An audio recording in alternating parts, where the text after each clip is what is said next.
नमस्कार साथियों, स्वागत आपका कॉलेज डीडवाना के यूट्यूब चैनल पे। मैं Chenaram Mundaliya, assistant professor political science, government Bangar college Didwana. दोस्तों, आज के इस वीडियो में अपन बीए प्रथम वर्ष में पॉलिटिकल साइंस के एक महत्वपूर्ण टॉपिक व्यवस्थापिका अर्थात सरकार का ऐसा अंग जो कानून निर्माण संबंधी कार्य को संपन्न करता है, इस व्यवस्थापिका के संरचना या संगठन को लेकर के प्राय दो प्रकार की अवधारणा आती है।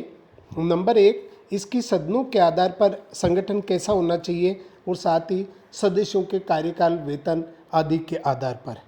आज के इस वीडियो में अपन व्यवस्थापिका के संगठन में इसके सदन के आधार पर जो गठन होता है, यानी व्यवस्थापिका एक सदनीय है या द्विसदनात्मक, इसको लेकर के प्राय विद्वानों में मतभेद पाया जाता है। अर्थात या व्यवस्थापिका दो सदनीय अच्छी है या एक सदनीय। तो आज अपन इस वीडियो के अंदर द्विसदनात्मक व्यवस्थापिका क्या होती है, द्विसदनीय व्यवस्थापिका, उसके बाद में उसके पक्ष और विपक्ष में तर्क, और आधुनिक युग में कौन सी सर्वमान्य अवधारणा है, अर्थात व्यवस्थापिका एक सदनीय अच्छी है या दो सदनीय। तो आइए शुरू करते हैं आज के इस वीडियो में द्विसदनात्मक व्यवस्थापिका के पक्ष एवं विपक्ष में तर्क। संगठन की दृष्टि से व्यवस्थापिका दो प्रकार की हो सकती है। एक सदनीय व्यवस्थापिका यानी ऐसी व्यवस्थापिका जिसमें केवल एक ही सदन होता है, जैसा कि चीन के अंदर जो साम्यवादी चीन है वहाँ पर व्यवस्थापिका राष्ट्रीय जनवादी कांग्रेस एक सदनात्मक है। अथवा द्विसदनीय व्यवस्थापिका, द्विसदनीय व्यवस्थापिका का मतलब है कि ऐसी विधायिका जिसमें दो सदन होते हैं, जैसा कि भारत में केंद्र के अंदर संसद, उसके दो सदन, निम्न सदन या लोकप्रिय सदन है वो लोकसभा है, और दूसरा उच्च सदन या जो द्वितीय सदन है वो राज्यसभा है। इस प्रकार भारत में केंद्रीय व्यवस्थापिका का गठन द्विसदनात्मक व्यवस्था के आधार पर हुआ है। प्राय विश्व के अधिकांश राज्यों में व्यवस्थापिका द्विसदनीय बनाई गई है, किंतु कुछ राज्यों में यह आज भी एक सदनीय है। अतीत में विद्वानों में इस विषय पर मतभेद रहा कि व्यवस्थापिका एक सदनीय होनी चाहिए अर्थात द्विसदनीय। एक सदनीय व्यवस्थापिका के विपक्ष में तर्क यानी द्विसदनात्मक व्यवस्थापिका के पक्ष में तर्क। जब हम द्विसदनीय व्यवस्थापिका के गुणों पर विचार करते हैं अर्थात इसके पक्ष में तर्क देते हैं, तो इसका सामान्य अर्थ ये होता है कि द्विसदनीय व्यवस्थापिका एक अच्छी व्यवस्था है, किंतु इसका अप्रत्यक्ष अर्थ यह होता है कि ऐसे गुण एक सदनीय व्यवस्थापिका में नहीं पाए जाते और इसलिए एक सदनीय व्यवस्थापिका एक अच्छी व्यवस्था नहीं है। इस बारे में कुछ प्रमुख तर्क इस प्रकार है, अर्थात दो सदनीय व्यवस्थापिका के पक्ष में तर्क है। नंबर 1 है धैर्य एवं तर्क की दृष्टि से विचार। एक अच्छे कानून निर्माण के लिए जरूरी है कि उस पर विवेकपूर्ण, धैर्यपूर्ण, तर्कपूर्ण ढंग से विचार किया जाए, किंतु जहाँ एक सदन होते हैं वहाँ इस बात का भय रहता है कि वे किसी कानून को आवेश में, उत्तेजना के वातावरण में या जल्दबाजी में बना देते हैं। किंतु जिन देशों में दो सदन है वहाँ प्रथम सदन द्वारा यदि कानून निर्माण में इस प्रकार की भूल होती है तो दूसरे सदन के द्वारा उस भूल के सुधार की संभावना रहती है। इसी आधार पर अमेरिका के राष्ट्रपति जॉर्ज वॉशिंगटन ने ये कहा था कि द्वितीय सदन वह प्लेट है जिसमें प्रथम सदन की उबलती चाय ठंडी की जाती है। नंबर 2, कानून की पूर्णता की दृष्टि से विचार। एक सदन जहाँ पर्याप्त सावधानी रखने पर भी ये संभव है कि पारित किए गए कानून में कुछ कमियां या कुछ खामियां रह जाए, लेकिन जहाँ दो सदन होते हैं वहाँ पर ऐसी त्रुटि से बचने की संभावना रहती है। एक सदनीय द्वारा पारित विधेयक जब दूसरे सदन में विचार करता है तो प्राय ऐसी भूलों को संशोधित कर देता है। इसीलिए ब्लसली ने कहा है कि दो आंखों की तुलना में चार आंखें अधिक स्पष्टता से देखती है, विशेषकर उस समय जब किसी विषय पर विभिन्न दृष्टिकोणों से विचार किया जाता है। नंबर थर्ड, एक सदन की या प्रथम सदन की निरंकुशता पर रोक। जब व्यवस्थापिका मात्र एक सदन वाली होती है तो विधि निर्माण की संपूर्ण शक्तियां उसे ही प्राप्त हो जाती है और वह इन शक्तियों का बिना किसी बाधा के प्रयोग करने में समर्थ हो जाता है, जिसके कारण वो निरंकुश और स्वेच्छाचारी हो जाने का भय रहता है। इस दृष्टि से एक सदनीय व्यवस्थापिका को अच्छा नहीं माना जाता। इस बारे में लेकिन ने ये कहा है कि शासन के उन सब प्रकारों में जो मानव मात्र के लिए संभव है, मैं ऐसे किसी शासन को नहीं जानता जो अकेले सर्वशक्ति संपन्न लोकतांत्रिक सदन से अधिक बुरा हो। इस प्रकार लेखी ने द्विसदनीय व्यवस्थापिका का समर्थन किया। फिर है, विशिष्ट वर्गों को प्रतिनिधित्व देने की दृष्टि से विचार किया जाए तो किसी राज्य की जनसंख्या में प्राय दो प्रकार के वर्ग होते हैं, सामान्य जनता और विशिष्ट वर्ग। जब व्यवस्थापिका में दोनों सदन होते हैं तो इन दोनों वर्गों में व्यवस्थापिका में समुचित प्रतिनिधित्व दिया जाना संभव होता है। प्राय सभी राज्यों में प्रथम सदन में सामान्य जनता द्वारा चुने गए प्रतिनिधियों को स्थान दिया जाता है और द्वितीय सदन में जनता के उन विशिष्ट वर्गों को स्थान दिया जाता है जिन्हें प्राय प्रथम सदन में स्थान प्राप्त नहीं हो पाता। जैसा कि डिग्वी के अनुसार एक श्रेष्ठ व्यवस्थापिका के एक सदन में जनता को प्रतिनिधित्व मिलना चाहिए और दूसरे सदन में उन विभिन्न समूह को प्रतिनिधित्व मिलना चाहिए जिनमें जनता बंटी हुई हो। जब किसी व्यवस्थापिका में मात्र एक ही सदन होता है तो उसमें मुख्यतः सामान्य जनता का प्रतिनिधित्व ही हो पाता है और इसमें अन्य विशिष्ट वर्गों की साझेदारी संभव नहीं हो पाती है। फिर नंबर 5 है, कार्यपालिका की स्वतंत्रता की दृष्टि से विचार। जब व्यवस्थापिका में एक सदन होता है तो वह कार्यपालिका के प्रति अधिक कठोर व्यवहार करने में सफल हो जाता है और इससे कार्यपालिका की स्वतंत्रता जरूरत से ज़्यादा सीमित हो जाती है और प्रशासन के कुशल संचालन पर इसका विपरीत प्रभाव पड़ता है। किंतु दो सदनीय व्यवस्थापिका में दोनों सदनों में प्राय कोई एक सदन कार्यपालिका के प्रति अधिक व्यवहारिक सहानुभूतिपूर्वक रुख अपनाता है।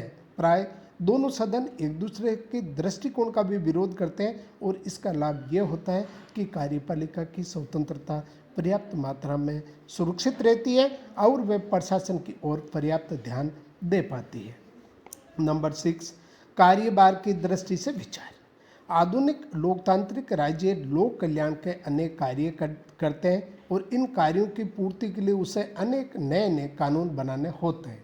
यदि व्यवस्थापिका में एक ही सदन हो तो वह विधायी क्षेत्र में बढ़े हुए कार्यभार को कुशलतापूर्वक पूरा करने में सफल नहीं हो पाता। इस दृष्टि से दो सदनों को अच्छा माना जाता है। ऐसे विधेयक जो कम महत्व के होते हैं, जिन पर मतभेद नहीं होते हैं, उन पर विचार करने की शुरुआत हम दूसरे सदन में कर सकते हैं। इस प्रक्रिया से प्रथम सदन के कार्यभार में कमी आती है और उसे अधिक महत्वपूर्ण विधेयकों पर विचार करने का पर्याप्त समय मिल जाता है। फिर है, योग्यता एवं अनुभव की दृष्टि से विचार। किसी राज्य में ऐसे योग्य और अनुभवी व्यक्ति होते हैं जिनकी सेवाओं का लाभ कानून निर्माण के क्षेत्र में उठाना उपयोगी सिद्ध होता है, किंतु अक्सर ऐसे व्यक्ति चुनाव लड़ना पसंद नहीं करते अथवा वह चुनाव में पराजित हो जाते हैं। यदि किसी राज्य में एक ही सदन होता है तो ऐसे व्यक्तियों की सेवाओं से वंचित हो जाते हैं, किंतु दो सदनात्मक व्यवस्थापिका के द्वितीय सदन में ऐसे व्यक्तियों को नॉमिनेट, मनोनीत या नामजद करके सदस्य बनाना संभव होता है और उनकी योग्यता और अनुभव से विधायी कार्य का स्तर ऊंचा होता है। लास्ट, जनमत निर्माण की दृष्टि से विचार।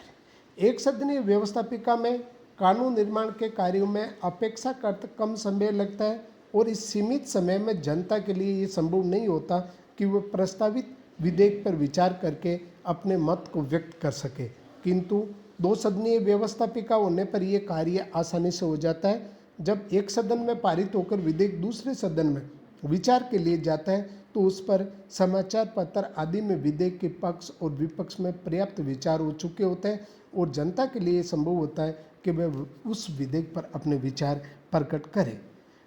लास्ट, संघात्मक राज्य की दृष्टि से विचार। जिन देशों में संघात्मक राज्य है वहाँ पर द्विसदनीय व्यवस्थापिका का होना अनिवार्य है, यानी एकमात्र शासन व्यवस्था, संघीय शासन व्यवस्था फेडरल गवर्नमेंट में दो सदनात्मक व्यवस्थापिका का होना जरूरी है। वस्तुतः संघ राज्य की केंद्रीय व्यवस्थापिका में प्रथम सदन में तो संपूर्ण संघ की जनता के प्रतिनिधियों को स्थान दिया जाता है और द्वितीय सदन में संघ राज्य का निर्माण करने वाली इकाइयों के प्रतिनिधियों को स्थान दिया जाता है। इस दृष्टि से फाइनर तथा मेरियट ने संघ राज्य में द्विसदनीय व्यवस्थापिका की प्रणाली का समर्थन किया है। अब इसके बाद है द्विसदनीय व्यवस्थापिका के विपक्ष में तर्क, यानी एक सदनीय व्यवस्थापिका के पक्ष में तर्क। द्विसदनीय व्यवस्थापिका के आलोचक इसमें अनेक दोष बताते हैं, जिसका अप्रत्यक्ष अर्थ ये होता है कि यदि हम एक सदनीय व्यवस्थापिका की प्रणाली को अपनाते हैं तो द्विसदनीय व्यवस्थापिका से होने वाली हानि से बचा जा सकता है। इस संबंध में प्रमुख तर्क है, जनमत के प्रतिनिधित्व के लिए एक सदन उचित है। लोकतंत्र में व्यवस्थापिका जनमत का प्रतिनिधित्व करती है और किसी एक समय पर जनमत एक ही प्रकार का होता है, अतः व्यवस्थापिका में एक ही सदन होना चाहिए। जैसा कि एबी सहीज के अनुसार कानून जनता की इच्छा की अभिव्यक्ति है, किसी एक विषय पर एक समय में जनता की दो भिन्न इच्छाएं नहीं हो सकती, अतः व्यवस्थापिका सभा को जनता की प्रतिनिधि सभा होती है, आवश्यक रूप से एक ही होना चाहिए। नंबर सेकंड है प्रभुसत्ता के सिद्धांत की दृष्टि से विचार। लोकतंत्र में व्यवस्थापिका को प्रभुसत्ता युक्त संस्था माना जाता है, इसलिए इसे कानून निर्माण, संविधान में संशोधन का अधिकार है। किंतु जब किसी राज्य में द्विसदनीय व्यवस्थापिका होती है और उसमें दोनों सदन किसी विधेयक पर विपरीत दृष्टिकोण अपनाते हैं, इसमें संप्रभुता को दो सदनों में विभाजित कर दिया गया है। वस्तुतः संप्रभुता अविभाजित होती है, अतः उसके प्रयोग एवं प्रकटीकरण के लिए एक सदन की व्यवस्थापिका ही उचित होती है। फिर है कानूनों पर पुनर्विचार के लिए दूसरा सदन जरूरी नहीं है। वर्तमान काल में विधेयकों को पारित करने की प्रक्रिया इतनी अच्छी है कि किसी भी विधेयक के पारित होने से पूर्व उस पर पर्याप्त गंभीरतापूर्वक विचार किया जाता है और विभिन्न समितियां उस पर सूक्ष्म रूप से विचार करके अपनी रिपोर्ट देती है।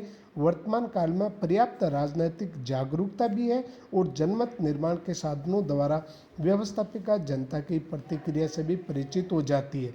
इस स्थिति में ये कहना उचित नहीं है कि व्यवस्थापिका में एक सदन होने पर कानून जल्दबाजी में बन सकता है, अर्थात कानूनों पर पुनर्विचार के लिए दूसरा सदन जरूरी नहीं है।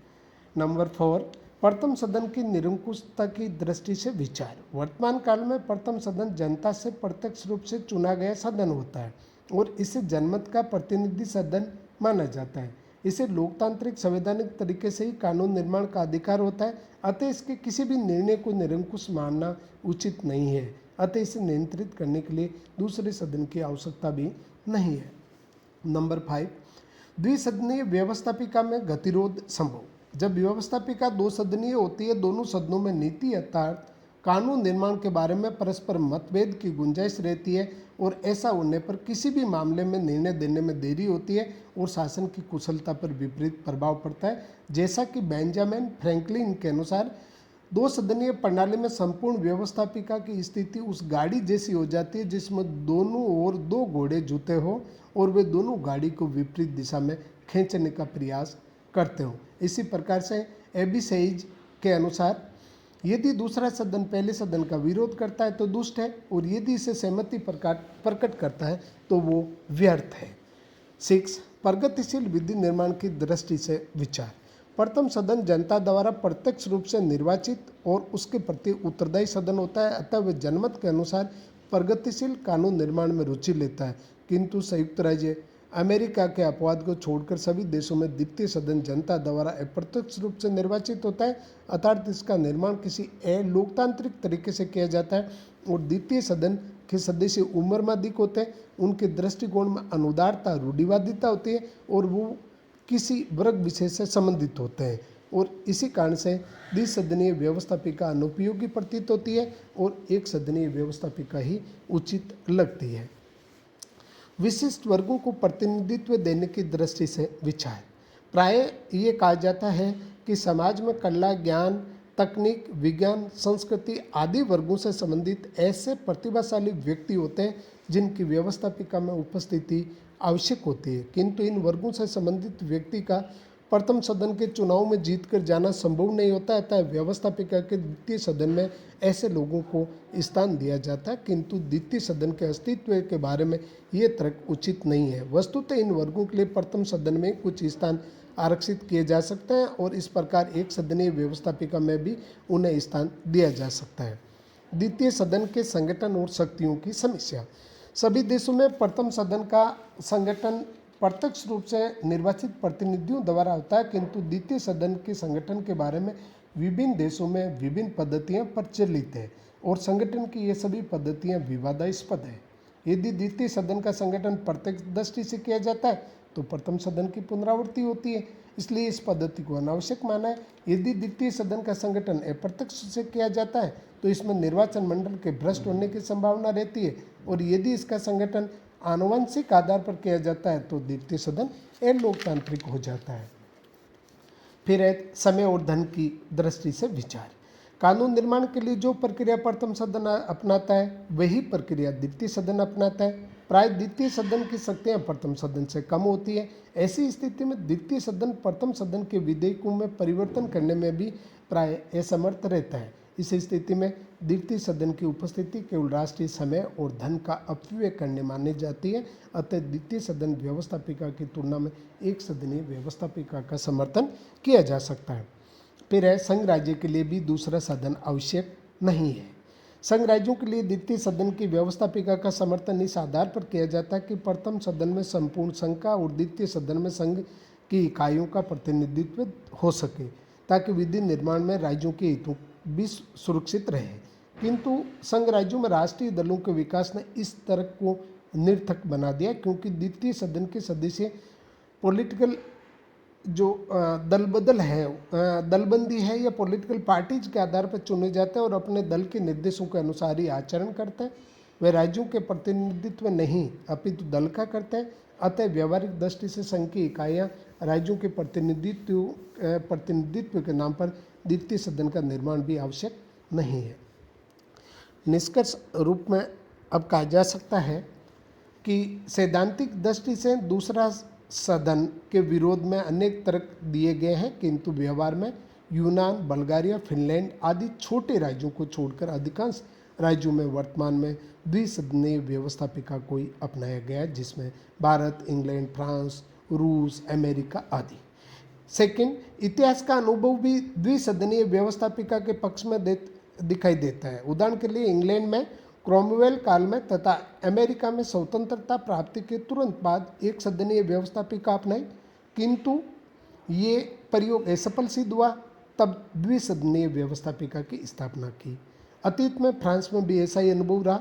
आज विश्व के अधिकांश लोकतांत्रिक राज्यों में नहीं अपितु साम्यवादी राज्यों में भी द्विसदनीय व्यवस्थापिका की प्रणाली को स्वीकार किया है। वस्तुतः आधुनिक काल में प्राय सभी विद्वान द्विसदनीय व्यवस्थापिका की उपयोगिता और महत्व को स्वीकार करते हैं। अब देखते हैं अपन लास्ट में आज का क्वेश्चंस। द्विसदनीय व्यवस्थापिका के पक्ष और विपक्ष में तर्क दीजिए। आज के इस वीडियो में अपन ने दो सदनात्मक व्यवस्थापिका का पक्ष और विपक्ष देखा। थैंक यू, धन्यवाद, जय हिंद, जय भारत।